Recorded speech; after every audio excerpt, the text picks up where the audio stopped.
ನಮಸ್ಕಾರ ಗುರು. ನೀವು ನೋಡ್ತಾ ಇದ್ದೀರಾ ಮಧ್ಯಪ್ರದೇಶ ರಾಜ್ಯದ ಸಸ್ಯ ಸಂಪತ್ತಿನ ಒಳನೋಟ. ನೋಡಿ, ನಾನು ಈ ಮಧ್ಯಪ್ರದೇಶ ಒಂದು ರಾಜ್ಯದಲ್ಲಿ ರಾಷ್ಟ್ರೀಯ ಹೆದ್ದಾರಿಯಿಂದ ಒಳ ರಸ್ತೆಗಳ ಮುಖಾಂತರ ಚಲಿಸೋಣ ಅಂತೇಳ್ಬಿಟ್ಟು ಹೋಗ್ತಾ ನೋಡಿದಾಗ ಇಲ್ಲಿನ ಹಸಿರು ಬಹಳ ಅದ್ಭುತವಾಗಿ ಗೋಚರಿಸ್ತಾ ಹೋಯಿತು.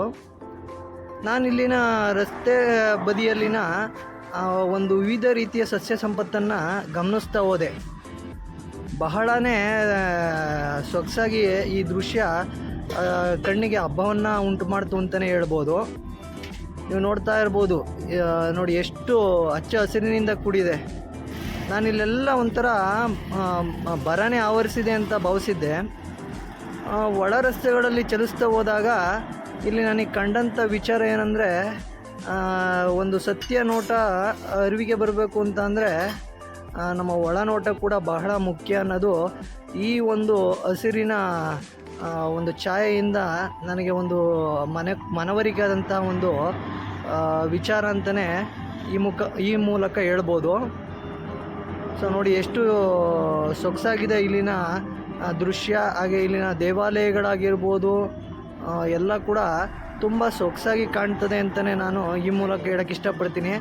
ಹಾಗೆ ಇಲ್ಲಿ ಬಹಳ ಮುಖ್ಯವಾಗಿ ನಾನು ಗಮನಿಸ್ತಾ ಹೋದಾಗ ಇಲ್ಲಿ ಒಂದು ರಸ್ತೆ ಬದಿಯಲ್ಲಿ ನಿಂಬೆಹಣ್ಣಿನ ಗಿಡಗಳಿನ ತೋಟ ಬಹಳನೇ ನನಗೆ ಕಾಣಿಸ್ತು. ಇಲ್ಲಿನ ಮುಖ್ಯ ಒಂದು ನಿಂಬೆಹಣ್ಣಿನ ಒಂದು ಕೃಷಿ ಬಹಳನೇ ಇದೆ ಅಂತಲೇ ಹೇಳ್ಬೋದು.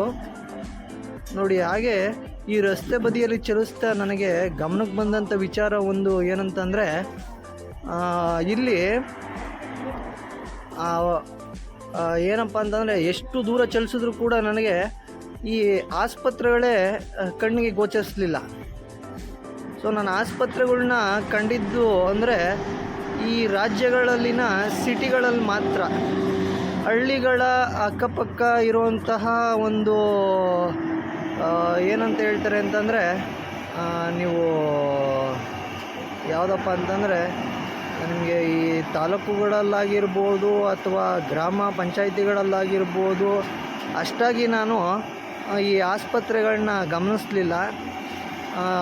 ಎಷ್ಟೊಂದು ದೂರ ನಾವು ಸಂಚರಿಸಿದಾಗ ಕೂಡ ಇಲ್ಲಿ ಆಸ್ಪತ್ರೆಗಳನ್ನ ಕಾಣದೆ ಹೋದಾಗ ನನಗನ್ಸಿದ್ದೇನಪ್ಪ ಅಂತಂದರೆ, ಇಲ್ಲಿನ ಜನ ಅನಾರೋಗ್ಯದ ಒಂದು ಸ್ಥಿತಿ ಬಂದಾಗ ಹೇಗೆ ಒಂದು ಫೇಸ್ ಮಾಡ್ತಾರಪ್ಪ ಅಂತಲೇ ದಿಗ್ಭ್ರಮೆ ಆಯಿತು ಅಂತಲೇ ಹೇಳ್ಬೋದು.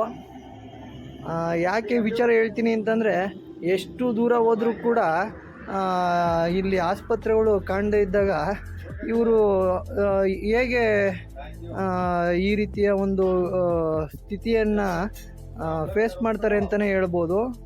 ಆದ್ರೂ ಇಲ್ಲಿ ಇರುವಂತಹ ಒಂದು ಕೃಷಿಯ ಚಟುವಟಿಕೆಗಳನ್ನೆಲ್ಲ ಗಮನಿಸಿದಾಗ ಇವರ ಒಂದು ದೈಹಿಕ ಸಾಮರ್ಥ್ಯ ಮತ್ತು ಈ ದೈಹಿಕ ಚಟುವಟಿಕೆಗಳಿಂದ ಅನಾರೋಗ್ಯ ಪೀಡಿತರಾಗೋದು ತುಂಬ ಕಡಿಮೆ ಅಂತಲೇ ಹೇಳ್ಬೋದು. ಸೊ ಯಾಕೆ ಈ ವಿಚಾರ ಹೇಳ್ತೀನಿ ಅಂತಂದರೆ, ದೈಹಿಕವಾಗಿ ನಾವು ಎಷ್ಟು ಶ್ರಮ ಪಡ್ತೀವೋ ಅಷ್ಟು ಆರೋಗ್ಯವಾಗಿರ್ತೀವಿ ಅನ್ನೋದು ನಾವು ಈ ಒಂದು ವಿಚಾರದಿಂದ ಮನಗಾಣಬೇಕಾಗಿದೆ. ನೋಡಿ, ಎಷ್ಟು ಚೆನ್ನಾಗಿದೆ ಈ ರಸ್ತೆ ಬದಿಯಲ್ಲಿ ಈ ಕೃಷಿಕರ ಜೀವನ ಅಂತಲೂ ಕೂಡ ನಾನು ಕರಿಬೋದು. ಇಲ್ಲಿನ ಹಳ್ಳಿಗಳು ನೀವು ಕಾಣ್ತಾ ಇರ್ಬೋದು ಯಾವ ರೀತಿ ಇದೆ ಅಂತ. ನಾನು ಹಾಗೂ ಈ ಗಮನಿಸ್ದೆ, ಇಲ್ಲಿ ಅಷ್ಟಾಗಿ ಜನರ ಸಂಚಾರ ಕೂಡ ಹೆಚ್ಚಾಗಿ ಕಂಡುಬರ್ತಿರಲಿಲ್ಲ. ಅದೊಂದು ಮುಖ್ಯವಾಗಿ ನಾವು ಗಮನಿಸಬೇಕಾಗ್ತದೆ. ಆಮೇಲೆ ಇಷ್ಟೊಂದು ದೂರ ಸಂಚಾರ ಮಾಡ್ತಿದ್ರು ಕೂಡ ಇಲ್ಲಿ ಆಸ್ಪತ್ರೆಗಳು ಇಲ್ಲದೆ ಇರುವಂತಹ ಕಾರಣ ಈ ಒಂದು ಕೆಲವೊಂದು ಸತಿ ಕ್ರಿಟಿಕಲ್ ಸಿಚುವೇಶನ್ ಬಂದಾಗ ಹೇಗೆ ಇಲ್ಲಿನ ಜನ ಆಸ್ಪತ್ರೆಗಳಿಗೆ ಹೋಗ್ತಾರೆ.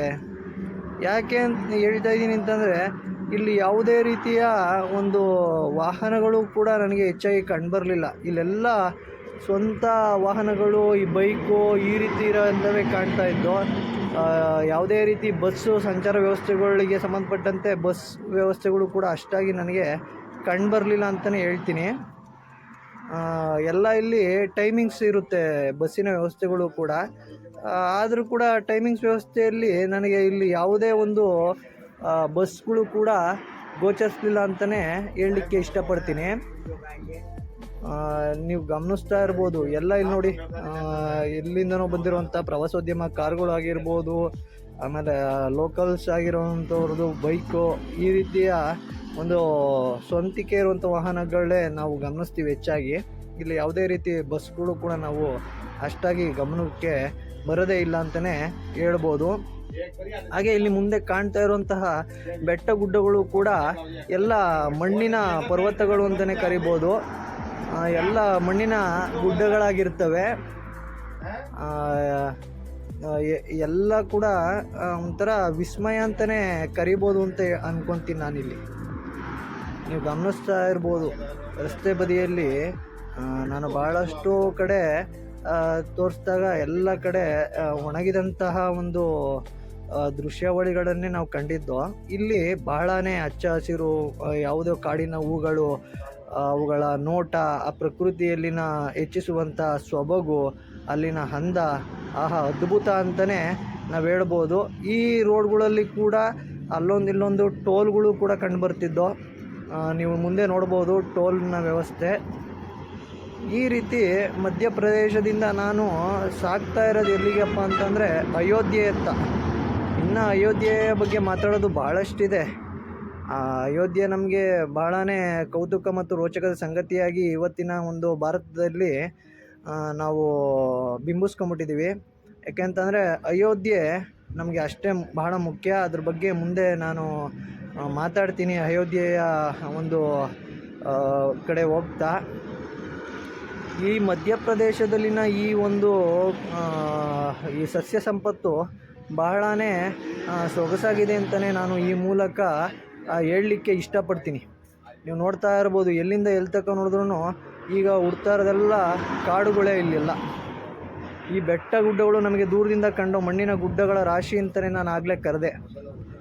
ನೀವಿಲ್ಲಿ ನೋಡ್ತಾ ಇರ್ಬೋದು ನೋಡಿ, ಆ ಬೆಟ್ಟಗಳ ಮಧ್ಯೆ ಕೂಡ ಒಂದೊಂದು ದೇವಾಲಯಗಳಿವೆ.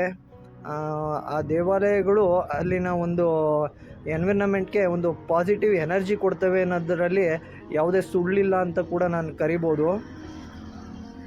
ಹಾಗೆ ಈ ರಸ್ತೆ ಬದಿಯಲ್ಲಿ ಈ ಕೆಲವೊಂದು ಸಣ್ಣ ಪುಟ್ಟ ಅಂಗಡಿಗಳು, ಅವರ ಜೀವನ ವ್ಯವಸ್ಥೆ ಕೂಡ ನಾವು ಗಮನಿಸಬೇಕಾಗ್ತದೆ. ಯಾವ ರೀತಿ ಇವರ ಬದುಕು ಇದೆ ನೋಡಿ. ಅಪರೂಪಕ್ಕೆ ಇಲ್ಲೊಂದು ಬಸ್ಸು ನನಗೆ ಈಗ ಕಾಣಿಸ್ತು. ಇಲ್ಲಿವರೆಗೂ ಕೂಡ ನನಗೆ ಯಾವುದೇ ರೀತಿ ಬಸ್ಸಿನ ಸಂಚಾರ ವ್ಯವಸ್ಥೆ ಕಂಡಿರಲಿಲ್ಲ. ಹಾಗಾಗಿ ಬಸ್ಸು ಇಲ್ಲಿ ಒಂದು ಟೈಮಿಂಗ್ಸಿಗೆ ಬರೋ ಅಂಥದ್ದು ಅಂತಲೇ ಹೇಳ್ಬೋದು. ಹಾಗೆ ಎಲ್ಲ ಹಳ್ಳಿಗಳಿಗೂ ಕೂಡ ಬಸ್ಸಿನ ಸಂಪರ್ಕ ವ್ಯವಸ್ಥೆ ಇಲ್ಲ, ಅದಂತೂ ಖಚಿತವಾಗಿ ನಾನು ಹೇಳಲಿಕ್ಕೆ ಇಷ್ಟಪಡ್ತೀನಿ. ಮತ್ತು ಇಲ್ಲಿ ಪಕ್ಕದಲ್ಲಿ ನಿಮಗೆ ಯಾವುದೋ ಒಂದು ಕೈಗಾರಿಕೋದ್ಯಮ ಕಾಣ್ತಾ ಇದೆ. ಹಾಗೆ ಇಲ್ಲಿ ಯಾವುದೇ ರೀತಿ ಅಷ್ಟಾಗಿ ನಾವು ಕೈಗಾರಿಕೋದ್ಯಮಗಳನ್ನು ಕೂಡ ನಾವು ಕಾಣಲಿಕ್ಕೆ ಸಾಧ್ಯ ಇಲ್ಲ ಅಂತಲೇ ನಾನು ಹೇಳ್ತೀನಿ. ಎಲ್ಲೋ ಅಪರೂಪಕ್ಕೆ ಮಧ್ಯದಲ್ಲಿ ಇಲ್ಲೊಂದು ಕೈಗಾರಿಕೋದ್ಯಮಗಳು ಕಾಣಿಸೋದ್ರಿಂದ ಅಷ್ಟಾಗಿ ನಾವು ಇಲ್ಲಿನ ಜನರ ಪ್ರಗತಿಯನ್ನು ಕಾಣಲಿಕ್ಕೆ ಸಾಧ್ಯ ಆಗಲ್ಲ. ಯಾಕೆ ಈ ವಿಚಾರವನ್ನು ಹೇಳ್ತೀನಿ ಅಂತಂದರೆ, ಎಲ್ಲಿಂದ ಎಲ್ಲಿ ತನಕ ನಾವು ಗಮನಿಸ್ತಾ ಹೋದರೂ ಕೂಡ ಆಲ್ಮೋಸ್ಟ್ ಆಲು ಒಂದು ಮಧ್ಯವಯಸ್ಕಿನ ವಯೋಮಾನದ ಯುವಕರು ಯಾವುದೇ ರೀತಿಯ ಕೆಲಸ ಕಾರ್ಯಗಳಿಲ್ಲದಲೇ ಹಳ್ಳಿಗಳಲ್ಲಿ ಕೂತಿರುವಂತಹ ದೃಶ್ಯಗಳನ್ನು ನಾನು ಗಮನಿಸಿದೆ. ಹಾಗಾಗಿ ಎಲ್ಲರಿಗೂ ಕೂಡ ಸರ್ಕಾರದ ಕೆಲಸಗಳನ್ನ ಸಿಗ್ತವೆ ಅನ್ನೋದು ಕೂಡ ಇಲ್ಲಿ ಬಹಳನೇ ನಿರೀಕ್ಷಿಸಲಿಕ್ಕೆ ಸಾಧ್ಯ ಇಲ್ಲ ಅಂತಲೇ ಹೇಳ್ಬೋದು. ಅವರ ಸ್ವಂತಿಕೆಗೆ ತಕ್ಕಂತೆ ಏನಾದರೂ ಒಂದು ವಿಶೇಷ ಒಂದು ಕೆಲಸ ಕಾರ್ಯಗಳನ್ನು ಮಾಡಬೇಕಾಗುತ್ತೆ. ಒಂದು ಸ್ವಂತ ಉದ್ಯಮಗಳಾಗಿರ್ಬೋದು, ಈ ರೀತಿಯ ಚಟುವಟಿಕೆಗಳನ್ನ ಕೈಗೊಂಡಾಗ ಆರ್ಥಿಕವಾಗಿ ಪ್ರಬಲರಾಗ್ತಾರೆ ಮತ್ತು ಜೀವನದಲ್ಲಿ ಸಫಲರಾಗ್ತಾರೆ ಅಂತಲೇ ಹೇಳ್ಬೋದು. ಮಧ್ಯದಲ್ಲಿ ನೋಡಿ ಒಂದು ಗ್ರಾಮ ವಾಸ್ತವ್ಯಕ್ಕಿನ್ನ ಸಿಟಿ ವ್ಯೂ ಕೂಡ ನಾವಿಲ್ಲಿ ಗಮನಿಸ್ಬೋದು. ಇಲ್ಲಿನ ಜನ ಹೇಗೆ ತಮ್ಮ ಜೀವನ ಶೈಲಿ ಇದೆ ಅಂತ ನೋಡಿ. ಎಲ್ಲ ಅಷ್ಟಾಗಿ ಎಲ್ಲ ಇಲ್ಲಿನ ಮನೆಗಳನ್ನ ನಾವು ಗಮನಿಸಿದಾಗ ಎಲ್ಲ ಕಚ್ಚಾ ಮನೆಗಳೇ ಜಾಸ್ತಿ ನಮಗೆ ಗೋಚರ ಆಗ್ತವೆ. ಯಾವುದೇ ಒಂದು ಸಿಟಿ ಥರ ಗಮನಿಸಿದ್ರು ನೋಡಿ, ಇಲ್ಲಿ ಎಲ್ಲೂ ಕೂಡ ನನಗೆ ಅಷ್ಟಾಗಿ ದವಾಖಾನೆಗಳು ಕಾಣೋದೇ ಇಲ್ಲ ಅಂತಲೇ ಹೇಳ್ತೀನಿ. ಅಂದರೆ ಆಸ್ಪತ್ರೆಗಳು ಮತ್ತು ಇಲ್ಲಿ ನಾನು ಗಮನಿಸಿದಾಗೆ ಹೆಚ್ಚಿಗೆ ಅಲ್ಲೊಂದು ನಮಗೆ ಒಂದು ಮೆಡಿಕಲ್ ಶಾಪ್ಗಳು ಕಾಣ್ತಾ ಇದ್ದವು. ಮೆಡಿಕಲ್ ಶಾಪು ಕೂಡ ಅಂಥ ಅಭಿವೃದ್ಧಿ ಹೊಂದಿರೋ ಥರ ನನಗೆ ಕಾಣಲೇ ಇಲ್ಲ ಅಂತಲೇ ಹೇಳ್ತೀನಿ. ಹಾಗಾಗಿ ಇಲ್ಲಿನ ಜನರ ಆರೋಗ್ಯ ಸ್ಥಿತಿ ಉತ್ತಮವಾಗಿದೆ ಅಂತಲೇ ಹೇಳ್ಬೋದು. ಮತ್ತು ಇವರ ಜೀವನ ಮಟ್ಟ ಆರ್ಥಿಕವಾಗಿ ಅಷ್ಟೊಂದು ಪ್ರಬಲವಾಗಿಲ್ಲ ಅಂದರೂ ಕೂಡ ನೆಮ್ಮದಿಯಾಗಿ ಬದುಕನ್ನು ಸಾಗಿಸ್ತಾರೆ ಅಂತಲೇ ನಾನು ಈ ಮೂಲಕ ಹೇಳಲಿಕ್ಕೆ ಇಷ್ಟಪಡ್ತೀನಿ. ನೋಡಿ, ಇಲ್ಲಿನ ಕಾಡಿನ ಮಧ್ಯ ಸಾಗ್ತಾ ಮಧ್ಯ ಕೆಲವೊಂದು ತೋಟಗಳನ್ನ ನೀವು ಗಮನಿಸ್ಬೋದು. ಅವು ಕೂಡ ಬಹಳನೇ ಉತ್ತಮವಾಗಿವೆ ಅಂತಲೇ ಹೇಳ್ಬೋದು. ಈ ಜನರ ಒಂದು ಕೃಷಿಯ ಬದುಕು ಬಹಳನೇ ಸುಂದರವಾಗಿದೆ. ಅವರವರ ಬದುಕು ಅವರವರಿಗೆ ಗೊತ್ತಿರುತ್ತದೆ. ಆದರೂ ನಾವು ದೂರದಿಂದ ನೋಡಿದಾಗ ನಮಗೆ ಕೆಲವೊಂದು ಸತ್ಯಗಳು ಅರ್ಥ ಆಗ್ತವೆ, ಆದರೂ ಒಳ ಸತ್ಯಗಳು ಅರ್ಥ ಆಗಲ್ಲ. ಆದರೆ ಅವರ ಹೊರಗಿನ ಬದುಕನ್ನು ನಾವು ಚಂದ ಅಂತಲೇ ಭಾವಿಸ್ಬೋದು. ಇಲ್ಲಿನ ಪ್ರಾಣಿಗಳು ನೋಡ್ಬೋದು, ಹಸುಗಳಾಗಿರ್ಬೋದು.